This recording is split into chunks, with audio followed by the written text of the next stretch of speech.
Police को मौके से जिस मिठाई के डिब्बे में बारूद मिला उसकी पड़ताल भी की गई। मिठाई का डब्बा कन्नौज के शिवरामो सियाराम स्वीट्स का बताया जा रहा है, जहां से पुलिस ने सबूत जुटाने की कोशिश की है। भैया हमको जानकारी नहीं, सवेरे जब पुलिस आई तो डीवीआर ले गई, अभी आपने बताया तब मुझे जानकारी हुई। पुलिस क्या कह रही थी? पुलिस ने कुछ कहा ही नहीं। पुलिस ने कहा ये डीवीआर ले जाना चाहते हैं ले जाओ भैया। तो यहाँ डीवीआर लगे थे, वो निकाल ले? हाँ निकाल ले गई। रेल की पटरी पर जिंदगी को डिरेल करने की साजिश पहली बार नहीं हुई है। ट्रेन को पलटने और लोगों को मारने की साजिश पहले भी रची गई थी, जिसका पर्दाफाश तफ्तीश के बाद हुआ था। 8 साल पहले इंदौर पटना एक्सप्रेस ट्रेन को बेपटरी किया गया था, जिसमें 152 यात्रियों की जान चली गई थी। साबरमती एक्सप्रेस को पलटाने की कोशिश की गई।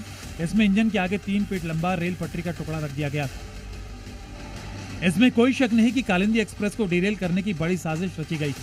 पूरी रफ्तार में दौड़ती ट्रेन बेपटरी होती तो हादसा बड़ा हो सकता था। इसके साथ ही मौके से बरामद सामान ये संकेत है कि ट्रेन को फूंकने की भी साजिश थी, यानी ज्यादा से ज्यादा संख्या में लोगों को मारने की साजिश। मगर गनीमत रही कि हादसा टल गया। प्रवीण पांडे के साथ ब्यूरो रिपोर्ट, जी मीडिया।